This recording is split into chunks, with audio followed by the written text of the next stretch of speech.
Oi, eu sou a Paula e eu faço parte do núcleo jurídico do Serviço Escola de Psicologia da Faculdade Sezuca. Eu tô aqui hoje para falar um pouquinho sobre os diferentes tipos de família. É importante então a gente iniciar falando que não existe um único modo de família. No Brasil existem diversos modelos diferentes de configuração familiar.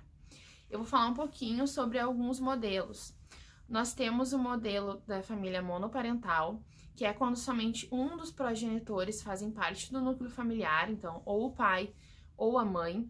Nós temos também a família reconstituída, que é quando dos membros já vem com o filho do seu relacionamento anterior.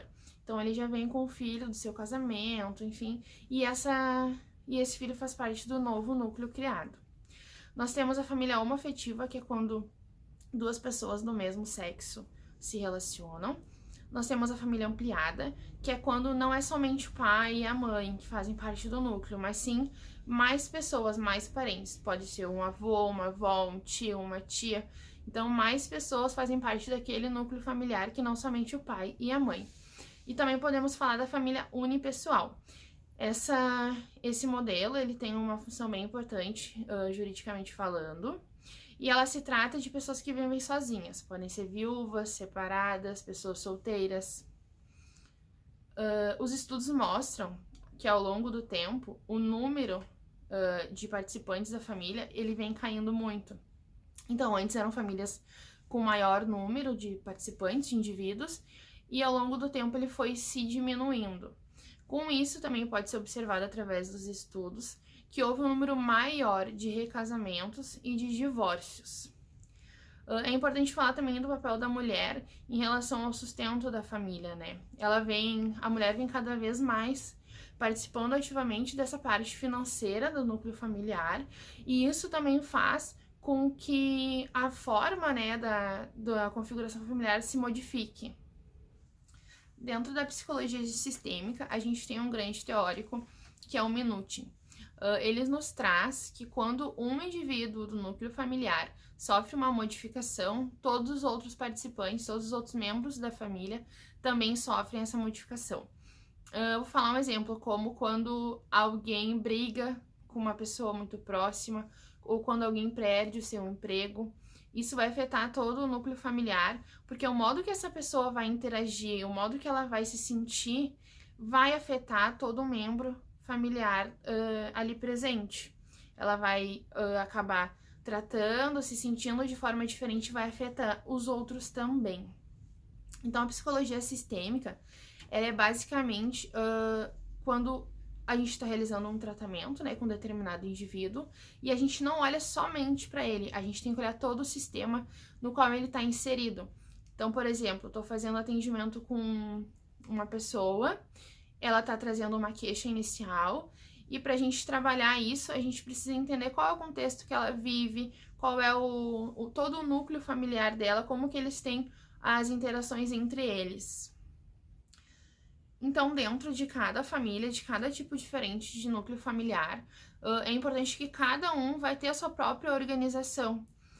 E é importante a gente salientar que os adultos são responsáveis por compreender os diferentes papéis que eles devem exercer dentro do núcleo familiar. Tem que respeitar as hierarquias, os papéis têm que estar bem definidos. Então, as crianças, né? Qual é o papel da criança naquela família? Qual é o papel do adolescente naquela família?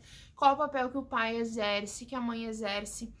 E isso é uma responsabilidade dos pais conseguirem entrar em acordo e conseguir compreender melhor essa organização como um todo. Então, através desses diferentes tipos de família, cada núcleo familiar vai ter a sua própria organização. Dessa forma, então, a gente consegue entender que a estrutura familiar, ela se dá a partir dos padrões de funcionamento que se organizam e se integram entre os membros.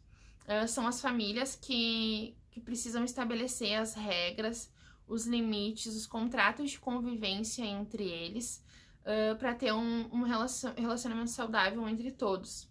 É muito importante conseguir estabelecer os papéis, né, e as diferentes hierarquias dentro da família.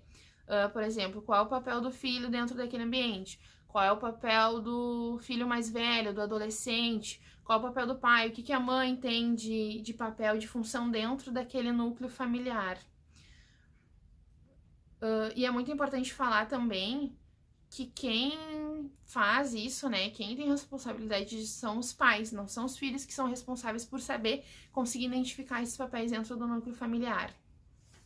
Os níveis de funcionamento e saúde familiar, eles têm tido constante dificuldade, têm apresentado bastante dificuldade nessa questão.